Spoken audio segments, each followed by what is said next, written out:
జై శ్రీరామ్ అండి అందరికీ ముందుగా వైకుంఠ ఏకాదశి శుభాకాంక్షలు.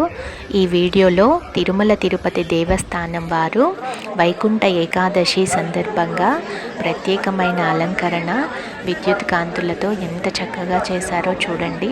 ఎటు చూసిన గోవింద నామస్మరణతో స్వామి అమ్మవార్ల ప్రత్యేకమైన అలంకరణలు దర్శనమిస్తున్నాయండి. చూడ్డానికి 2 కన్నులు సరిపోవడం లేదు, చాలా కన్నుల పండుగగా అనిపించింది. మీరు కూడా చూసి ధరించండి. జై శ్రీరామ్.